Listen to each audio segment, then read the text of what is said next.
Group C की waiting list, group D की waiting list, और उसके साथ साथ हरियाणा पुलिस की वेटिंग लिस्ट। उसके बाद क्या था, कैलेंडर अब तक जारी नहीं हुआ। उसके बाद टीजीटी की वेटिंग लिस्ट, जेबीटी का रिजल्ट, ज्वाइनिंग। कॉमर्स वाले भाई 2 साल होने वाले हैं, उनकी ज्वाइनिंग नहीं हुई अब तक। टीजीटी की वेटिंग लिस्ट और जेबीटी का रिजल्ट डिक्लेयर। कुछ नहीं, सा विपक्ष का एक नेता बता दो जो आपके साथ खड़ा हो। न्यूज़पेपर की कटिंग आती नहीं है, सुबह इनका बैच तैयार। राम राम भाई सबको। तो भाई आज की वीडियो में बात करेंगे जो हरियाणा सरकार हमें झूठे वादे कर रही है, झूठे वादे जो हमें बेच रही है। एचएससी के जो चेयरमैन साहब है, जो हमें पिछले साल झूठे वादे करे थे, उसके बारे में बात करेंगे। जो न्यूज़पेपर हैं जो झूठी खबरें फैलाते हैं, उसके बारे में बात करेंगे। तो भाई सबसे पहले बात कर लेते हैं जो आज के न्यूज़पेपर में आई थी कटिंग, 30,000 हरियाणा में नए साल के ऊपर नई भर्तियां आएंगी, जो कि सरासर झूठ है। झूठ कैसे है, उन्होंने इसी है एक इसको तो बना दिया मेन हेडिंग, उसके नीचे ही इन्होंने लिखा कि 17,000 भर्ती प्रक्रिया जो अभी स्टार्ट हुई है, ठीक है। 30 से वो सीधी 17, देख रहे हो, 30 से वो सीधी 17, और उन 17 में भी सबसे ज्यादा वैकेंसी किसकी आएंगी, आपको खुद को पता है, ग्रुप डी की आएंगी। तो क्या हरियाणा का केवल युवा ग्रुप डी में लगने के लिए रह गया? ग्रुप सी में जितने बच्चे वेट कर रहे हैं, मेंस होगा, जिनके अच्छे मार्क्स हैं, जिनके कम मार्क्स हैं, वो भी हरियाणा पुलिस की वेट कर रहा है, दूसरे अच्छे अच्छे ठीक ठाक पोस्टों की वेट कर रहा है। उसके लायक नहीं हरियाणा का युवा। आप उनकी वैकेंसियां ज्यादा क्यों नहीं देते? ग्रुप सी की, ग्रुप सी की वैकेंसियां ज्यादा दो, ताकि ग्रुप डी की तरफ हरियाणा के युवा को जाना ही ना पड़े। हरियाणा का युवा ग्रुप डी की तरफ क्यों जाए? पहला सवाल तो यही है। हरियाणा का अभी देखिए, ग्रुप डी की वैकेंसी निकालेंगे, 7 से 8,000 9,000 ये भर देंगे, ठीक है। फिर दिखा देंगे हमने इतनी वैकेंसियां पूरे हरियाणा में लगा दी। भाई कौन सी लगाई है? ग्रुप डी की लगाई है, कोई बड़ा काम नहीं करा है। इतनी लगाओ ना तुम, ग्रुप सी की अच्छी पोस्टों पे लगाओ, तब मैं आपको मानूं। और उसमें 7,000 तो 7-8,000 तो ग्रुप डी की होगी। ये भी एक ऊपर एग्जाम्पल से बता रहा हूं मैं आपको। और उसके साथ साथ हरियाणा पुलिस की हो जाएंगी 6 से 7,000 वैकेंसियां। 6 से 7,000 वैकेंसियां इसकी होगी, 6 से 7 इसकी होगी, 14-15 ये होगी। उनमें से बचे क्या? ग्रुप सी की ठीक ठाक पोस्ट कौन सी बची? जो 1,000 से 2,000 भी नहीं दोगे क्या? क्या केवल इसके लायक ही है क्या हरियाणा का युवा? 1,000 से 2,000 ठीक ठाक पोस्टों के? पूरा हरियाणा का सारा युवा बेरोजगार बैठा है, बाहर जा रहा है, फिर कहता है कि हरियाणा का युवा बाहर क्यों जा रहा है? बेरोजगारी भुखमरी के कारण जा रहा है भाई। पढ़ा लिखा होने के बाद भी बेरोजगार बैठा है। सेंटर में नौकरियों के लिए धक्के खाना पड़ रहा है। हरियाणा के अपने घर में धक्के खाने पड़ रहे हैं। 3-3 4-4 साल एक भर्ती को पूरे नहीं होते हैं। एक भर्ती 3 साल 4 साल में भर्ती पूरी नहीं होती है। 1.5 साल हो गए सरकार को अभी सत्ता में आए हुए। ग्रुप सी का प्री लिया इन्होंने। वो प्री पेपर लेने से है ना नौकरी नहीं लगता हरियाणा का युवा। अभी मेंस कब लेंगे? जब इनके इलेक्शन आ जाएंगे। इलेक्शन सर पे आते ही ग्रुप सी और ग्रुप डी की दोनों ऐसे कर देंगे ना, ग्रुप डी के हमने इतने पद भर दिए, और युवा खुश, ग्रुप डी में लग गए। भाई युवा जागो, थोड़ा अपने हकों को जानो। गुमराह कर रही है सरकार, और मैं सरकार के खिलाफ बोल रहा हूं। मैं किसी पार्टीवादी की बात नहीं, जो सत्ता में है मैं उसके बारे में बात कर रहा हूँ, जो फैक्ट्स हैं उनके बारे में बात कर रहा हूँ। ग्रुप उसके बाद बात कर देंगे कि जो हरियाणा पुलिस की वैकेंसी आई थी, आएंगी, आने वाली जो है, उनके बारे में बात कर लेते हैं। अब हर किसी की उम्र तो है नहीं भाई 25 साल जो कांस्टेबल में लग जाएगा हरियाणा का युवा। 5 साल में तुम वैकेंसी निकालते हो। अगर बच्चा 20 साल का था, अब तक वो 25 का हो गया होगा है। ये चीजें देखो, हरियाणा को अच्छी पोस्टों के लिए नौकरी चाहिए। अच्छी पोस्ट जो ग्रुप सी की है, जिनको लेवल 6 लेवल 4 की जो ठीक ठाक नौकरियां मानते हैं, वो दो ना आप। उनकी निकालो आप 4-4 5-5 6-6 हजार वैकेंसियां। हम भी गुणगान करेंगे सरकार का, लेकिन सरकार करती क्या है? ग्रुप डी की भर्तियां अभी, और वो भी केवल वादे हैं। पिछले साल प्रेस कॉन्फ्रेंस हुई थी, उस टाइम पे चेयरमैन साहब ने बहुत वादे करे थे, उनके ऊपर तो मैं बाद में आऊंगा। ग्रुप डी का केवल प्री अभी तक नहीं हुआ है। जो इन्होंने पिछले साल कहा था कि हम ग्रुप डी का पेपर कंडक्ट करा लेंगे, उसका प्री तक नहीं हुआ। सी का, ग्रुप सी का एक प्री लेके छोड़ दिया, मेंस तो पता नहीं कब होगा तब जानियो। अब बात कर लेते हैं, ये तो होगी सरकार के झूठे वादे जो झूठे न्यूज़पेपर में आ रहे हैं। अब बात कर लेते हैं जो चेयरमैन साहब ने पिछले, मैं नहीं कह रहा भाई, लाइव पड़ी है, उनके खुद के चैनल पे पड़ी है, मीडिया में पड़ी है। 1 साल पहले 31 दिसंबर को उन्होंने प्रेस कॉन्फ्रेंस करी थी, सबको पता है उसमें क्या क्या झूठे वादे हुए थे। ग्रुप सी की वेटिंग लिस्ट देंगे, 1.5 साल हो गई भाई, नहीं आई है। एक सिंगल वेटिंग लिस्ट नहीं आई है। वो युवा नहीं है, वो बेरोजगार नहीं है क्या? उसको वो जो बच्चे बचे हुए हैं, जिनके जो सेम कट ऑफ पे बचे हुए हैं, या फिर 1-1 2 नंबर नीचे हैं, वो बचे हुए हैं, वो ग्रुप सी की नौकरी डिजर्व ही नहीं करते। उनको उठा के ग्रुप डी में डाल दो, क्योंकि अब और कहां जाएगा? ग्रुप सी के नहीं लग रहे तो कहीं तो फार्म भरेगा ये हरियाणा का युवा। ग्रुप सी में तुमने लगाया नहीं, ग्रुप सी की वेटिंग लिस्ट तुम दे नहीं रहे, तो जाके ग्रुप डी में जाएगा। ग्रुप डी के भी तुम नौकरियां नहीं दे रहे हो, ग्रुप डी की भी तुम वेटिंग लिस्ट नहीं लगा रहे हो। क्या करे हरियाणा का युवा। अब ये तो ग्रुप सी की वेटिंग लिस्ट, ग्रुप डी की वेटिंग लिस्ट साथ में ही बोला था, ग्रुप डी की वेटिंग लिस्ट देंगे, ग्रुप सी की वेटिंग लिस्ट देंगे, हरियाणा पुलिस की वेटिंग लिस्ट आएगी। और सबसे बड़ा झूठ, ग्रुप डी की तो उन्होंने कुछ 1000-2000 की वेटिंग लिस्ट लगाई थी। सबसे बड़ा झूठ चेयरमैन साहब का, पिछले साल उन्होंने प्रेस कॉन्फ्रेंस में बोला था कि मैं अगले साल की मतलब जनवरी में मैं कैलेंडर जारी करेंगे। जनवरी का नाम नहीं लिया कि बहुत जल्द, क्योंकि वो चेयरमैन साहब से जब भी आप कोई भी क्वेश्चन कर लो यही कहते हैं बहुत जल्द बहुत जल्द। बहुत जल्द को एक साल होने वाला है, होने वाला नहीं है, हो गया एक साल। वो बहुत जल्द नहीं हुआ, एक कैलेंडर सिंगल कैलेंडर नहीं बना है। जबकि हरियाणा में छोड़ो, आप देश की बात करें तो बहुत बड़ी बड़ी एजेंसियां हैं जो अपने कैलेंडर बहुत पहले रिलीज कर देती हैं। एसएससी की बात कर लें, यूपीएससी की बात कर लें, रेलवे की बात कर लें, अगर दिल्ली की एग्जाम्स की बात कर लें, अदर स्टेट्स को तो जाने दो, सेंटर की बात कर लेना, इतनी ज्यादा पोस्ट आती हैं और हर का टाइम पे एग्जाम होता है, टाइम पे कैलेंडर आता है। और हरियाणा का एक कैलेंडर नहीं बना एक साल से चेयरमैन साहब से। सोच के देखो कितनी मतलब कितनी नाकामी वाली बात है। एक कैलेंडर रिलीज नहीं हुआ एक साल से, अब कह रहे हैं नए साल के ऊपर हम नए साल, और ये भी अनुमान लगा रहे हैं कि नए साल के ऊपर हम कैलेंडर जारी कर देंगे। जब आ जाए तब मानना। एक साल पहले भी यही झूठे वादे हुए थे, अब भी यही झूठे वादे हो रहे हैं। ठीक है, 3 तो हो गए, ग्रुप सी की वेटिंग लिस्ट, ग्रुप डी की वेटिंग लिस्ट, और उसके साथ साथ हरियाणा पुलिस की वेटिंग लिस्ट। उसके बाद क्या था, कैलेंडर अब तक जारी नहीं हुआ। उसके बाद टीजीटी की वेटिंग लिस्ट, जेबीटी का रिजल्ट, ज्वाइनिंग। कॉमर्स वाले भाई 2 साल होने वाले हैं, उनकी ज्वाइनिंग नहीं हुई अब तक। ये सरकार नहीं बताएगी आपको, ये है जो मैं बता रहा हूं आपको, रियलिटी है सरकार की। ये कॉमर्स वाले भाई 2 साल से हो गए, 2 साल उनको धक्के खाते हुए कि हमें नौकरी आज मिलेगी आज मिलेगी आज मिलेगी। सब कुछ क्लियर है उनका, केवल ज्वाइनिंग पे अटका पड़ा है, नहीं हुई इनकी। टीजीटी की वेटिंग लिस्ट और जेबीटी का रिजल्ट डिक्लेयर, कुछ नहीं हो रहा भाई। केवल जो बातें हो रही हैं, हम कर रहे हैं, हम करेंगे, बहुत जल्द कर रहे हैं, ये वाली बातें हैं। तो सरकार के झूठे वादों में आने की बजाय सरकार से सवाल करना शुरू करो कि कब आएगा, हमें डेट दो। आ तो बहुत सालों से रहा है, आया नहीं है अब तक, वो पहुंचेगा कब, हमें डिलीवर कब होगा, हमें वो चीज बताओ।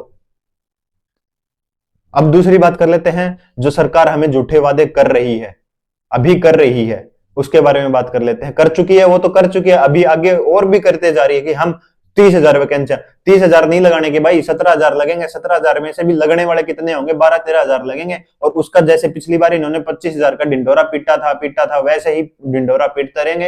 हरियाणा को जितना युवा है उसको ग्रुप डी में लगाते रहेंगे, कोई नहीं है। और ना विपक्ष सुनने वाला। कौन सा विपक्ष का एक नेता बता दो जो आपके साथ खड़ा हो। अब ये पार्टी बाजी की जो बात कमेंट करोगे ना कि आप तो इस पार्टी के फेवर में बोल रहे हो, कौन सा विपक्ष के एक नेता ने तुम्हारी आवाज उठा ली? हाँ, एक मैडम है श्वेता ढोल है, जो बहुत से जो युवा जिन चीजों से जूझ रहा है उनकी आवाज उठाते हैं। ठीक है, जैसे ग्रुप सी की वेटिंग लिस्ट की भी आवाज उठाई थी, ग्रुप डी की वेटिंग लिस्ट की भी आवाज उठाई, जो एचपीएससी में अभी जो स्कैम ही है एक तरह का, उसके बारे में उन्होंने आवाज उठाई। उनके अलावा, इनको छोड़ के इनके अलावा कौन सा विपक्ष का ऐसा नेता है जो आपके साथ अभी है? कल को तो वो भी साथ आएंगे। कल को साथ वो क्यों आएंगे? उनको भी वोट बैंक चाहिए अपना। वो कहेंगे कि ये सरकार कुछ नहीं कर रही है, हम करेंगे, हमें वोट दो, हमें सत्ता में लेके आओ। भाई तुमने करना है, तुम अगर सही में हरियाणा के युवा के साथ हो तो आप अभी आओ ना, अभी ग्राउंड पे आके हमारे साथ काम करो। हम भाई जनता, जो युवा है ना वो बेरोजगार बैठा और घर पे बैठा सिकुड़ा बैठा है, रोडों पे उतरने के लिए तैयार है। कोई नेता आगे आई, कोई लीड तो करे। कोई नहीं है, एक सिंगल नेता नहीं है। और जब इनको वोट की जरूरत होगी सारे नेता आएंगे कि हम आपको लगवाएंगे नौकरी। उन नेताओं से जाके अब सवाल करो ना आप, अब क्यों हमें पीठ दिखा रहे हो? तब तो ऐसे हाथ जोड़ के आगे आ जाओगे, जी हम आपके लिए करेंगे, आपके बेटे को हम नौकरी लगवाएंगे। अब कहां है वो नेता? ना विपक्ष का नेता है। दूसरी अब बात कर लेते हैं जो हरियाणा में जो सबसे बड़े धोखेबाज दगाबाज जो बच्चों के साथ करते हैं, यूट्यूब के ऊपर अपना बैच बेचते हैं। न्यूज़पेपर की कटिंग आती नहीं है, सुबह इनका बैच तैयार, इस कोर्स की इतनी वैकेंसी आएंगी, इनको ले लो, आपकी नौकरी पक्की। हमारा ही तो सिलेक्शन देगा, और तो कोई सिलेक्शन देगा ही नहीं। जो लाइब्रेरी में बैठा वो तो बच्चा बेकार है, उनको कुछ नहीं आता, हम ही देंगे, हमारा ही प्लेटफॉर्म ज्वाइनिंग देगा आपको। वो अब हमारे साथ क्यों नहीं आ रहा है? वो हमारे लिए कैलेंडर की आवाज क्यों नहीं उठा रहा? ग्रुप सी की मेंस का पेपर जल्दी लो, उसकी आवाज क्यों नहीं उठा रहा? ग्रुप डी का प्री लो आप जल्दी, उसके लिए आवाज क्यों नहीं उठा रहा? अगर केवल सरकार तो जाने दो, अगर केवल जो यूट्यूब के ऊपर जितने टीचर्स है ना, अच्छे की टीचर्स की बात कर रहा हूं, जो अपने आप को टीचर कहते हैं, अच्छे अच्छे टीचर जो हैं, वो अगर एक साथ आके जो हरियाणा का यूथ है उसकी आवाज उठा लेना, पूरी सरकार हिल जाएगी। इतना युवा बैठा, बेरोजगार बैठा है, इनके कोचिंग सेंटर भरे पड़े हैं, लेकिन कोई आवाज उठाने वाला नहीं है। एक सिंगल टीचर बता दो आप। छोटे इनको भाई, मेरे जैसे मैं अपने आप को बहुत छोटा मानता हूं, मैं तो कुछ हूं भी नहीं। मैं तो सपोर्ट में आता हूं ग्रुप सी की जो वेटिंग लिस्ट के लिए बात हुई थी, तब से लेके आज तक तुम्हारे साथ खड़ा हूं। ग्रुप सी की वेटिंग लिस्ट हो चाहे ग्रुप डी की वेटिंग लिस्ट हो, आगे भी साथ खड़ा रहूंगा। लेकिन अब मेरी आवाज सुनेगा कौन? मेरी आवाज सुनने वाले नहीं है। सुनता किनकी है? जो बड़े बड़े यूट्यूबर है, वो आपके लिए नहीं है। यूट्यूबर तो जानते, जो बड़े बड़े अपने कोर्स बेचने वाले हैं, अपनी जो कोचिंग चला रहे हैं, वो उनकी बात कर लो। वो आपकी एक सिंगल एक ऐसा बंदा बता दो मेरे को जो आपकी आवाज जिसने उठाई हो, जो आज आपके साथ खड़ा हो। एक नहीं है। ग्रुप सी का जब पी का इन्होंने निकाल दिया नोटिफिकेशन, बैच ले लो, बैच ले लो, हमारे पास आ जाओ, बैच बेचे, ठीक है। उसके बाद रिजल्ट आ गया, रिजल्ट में जुट गए। उसके बाद रिजल्ट के बाद अब ग्रुप सी के मेंस के ऊपर जुट गए कि हमारा बैच लो, अलग से सब्जेक्ट है हमारे, लो हम करेंगे। भाई जो मेन मुद्दे हैं उनको तो उठाओ। हाथ जोड़ के उन टीचर से रिक्वेस्ट है, भाई हमारे साथ आओ। टीचर आप गुरु, हम आपको गुरु मानते हैं, आप हमारे मार्गदर्शक हो, हमें रास्ता दिखाओ। और इसके साथ साथ एक रोहित शर्मा भाई है, जिसकी अभी एक उसको भी मैं जानता हूं, उसको वैसे जानता हूं, यूट्यूब पे अच्छी वीडियो बनाता है भाई। और अपनी आवाज किसके थ्रू पहुंचाएंगे? हम तो यूट्यूब के थ्रू पहुंचा सकते हैं आप तक अपनी आवाज। इस भाई की वीडियो देखने के बाद आपको पता लगा हो क्या कितना बेरोजगार है। जो सेम कट ऑफ पे जो भाई बैठे हैं, उनको 1.5 साल हो गई है, अब तक नौकरियां नहीं मिली है, ग्रुप सी की वेटिंग लिस्ट नहीं आई है, केस पे केस हो रहे। भाई ये नौबत आ रखी है कि हरियाणा के युवा को कोर्ट से जाके वेटिंग लिस्ट के लिए लिखवा के लेके आना पड़ेगा कमीशन के पास। उसके बाद भी चेयरमैन साहब मना कर देते हैं, अपने प्रेस कॉन्फ्रेंस में ग्रुप सी की वेटिंग लिस्ट का कोई जवाब तक नहीं देते हैं। कहां जाएगा भाई? कर्जा ले लेके वकीलों की फीस भरता है हरियाणा का युवा। सोचने वाली बातें हैं भाई। जागरूक बनो, अपने अधिकारों को जानो, सवाल पूछना शुरू करो। मैं किन से सवाल पूछ सकते हो आप? चेयरमैन साहब से पूछो। जिनको आप गुरु मानते हो, जिनसे आप पढ़ते हो, जिनकी कोचिंग में आप जाते हो, उनसे सवाल करो, सर आप हमारे लिए कब खड़े होगे? बैच को छोड़ के, इन चीजों को छोड़ के आप हमारे लिए कब रोड पे आओगे? कब हमारे लिए आप आवाज उठाओगे? तीसरे कौन है? हमारी सरकार, हमारे एमएलए, हमारे एमपी, उनसे, अपोजिशन के और जो सरकार में है, दोनों से ये पूछो कि आप इलेक्शन के टाइम पे तो आ जाते हो, आप अभी हमारे साथ क्यों नहीं हो? आप अभी हमारे लिए कैलेंडर की बात क्यों नहीं कर रहे हो? आप अभी हमारे लिए ग्रुप सी के मेंस के पेपर की बात क्यों नहीं कर रहे हो? ग्रुप डी में वैकेंसियां आएंगी, उनकी बातें क्यों नहीं कर रहे हो? उनका पेपर कब होगा? आएगा, बहुत जल्द आएगा। बहुत जल्द का ढिंडोरा पीटना बंद करें। हरियाणा को एक डेट दें, हम इस टाइम पे ये करेंगे, इतनी वैकेंसी आएंगी। बट किसी को ये तक नहीं पता कि ग्रुप सी में किस पोस्ट पर कितनी वैकेंसी आएंगी, और बैच बेचने में लगे पड़े हैं। 1000 आ जाएंगी, 2000 आएंगी, 3000 आएंगी। भाई वो बंद करो, अपना बिजनेस को बंद करके एक यूथ का भी सोचो यार, इंसानियत भी होती है। हरियाणा के युवा को मेरी एक यही रिक्वेस्ट है, हाथ जोड़ के रिक्वेस्ट है, अपने अधिकारों को जानो, आवाज उठानी शुरू करो। नहीं उठाओगे तो भाई ऐसे ही बेरोजगार रह जाओगे। या फिर आप अपने सेंटर की नौकरी देख लो भाई। हरियाणा में तो आप ये सोच के चलो, फार्म भर दिया, 2 साल 3 साल में जब नौकरी लगेगी तब लगेगी, उससे पहले अपना बैठे रहो, अब देखते रहो। हाँ सरकार करेगी तब लग जाएंगे, नहीं करेगी तब अपने घर पे बैठे हैं। सेंटर की तैयारी करते रहो, सेंटर में नौकरी मिल गई तो बढ़िया है, उसके बाद सेंटर की छोड़ के हरियाणा में आ जाना, अगर हरियाणा की लग जाए। यही कर सकते हैं भाई, इससे अलावा कुछ नहीं कर सकते। या फिर अपना ग्रुप डी तो जिंदाबाद है, अभी फिर निकाल देंगे ग्रुप डी का सीईटी लेंगे। ग्रुप डी का सीईटी लेने से कुछ नहीं होगा भाई। ले भी रहे हो, कर भी रहे हो, वैकेंसी भी निकालनी है तुमने, चलो किसी के घर में रोजगार तो आएगा। तो वैकेंसियां उनका मेंस लो ना, जल्दी से जल्दी। ग्रुप डी का भी पेपर प्री लेके उसका उनका भी मेंस लो, ग्रुप सी का भी मेंस लो। एचपीएससी की तरफ तो जाने की छोड़ ही दो, उधर तो अलग ही धंधा चल रहा है, अलग ही उनका स्कैम चल रहा है। वैकेंसियां कितनी निकालते हैं, ज्वाइनिंग कितनों की लेते हैं, पेपर में कितने क्लियर करते हैं, रो रहे हैं वो तो, उनकी तो बात ही जाने दो। ग्रुप सी की जो एचएससी कर रहे हैं, जो सरकार कर रही है, इसी की भी आप देखोगे ना तो आपको रोना आ जाएगा, कितना युवा परेशान है। तो भाई आपसे यही रिक्वेस्ट है, इस वीडियो को ज्यादा से ज्यादा शेयर करो भाई। जो देखता है चैनल को सब्सक्राइब कर लिया करो। आपके साथ खड़े थे, आपके हक में वीडियो बनाते हैं। एटलीस्ट जो आपके साथ है उसको अगर आप सपोर्ट नहीं करोगे तो हम भी भाई थोड़े टाइम पे यही सोच लेंगे कि सब घर बैठ के तमाशा देख रहे हैं, हम भी तमाशा ही देख लें। यही कर सकते हैं, इससे ज्यादा हम कुछ नहीं कर सकते।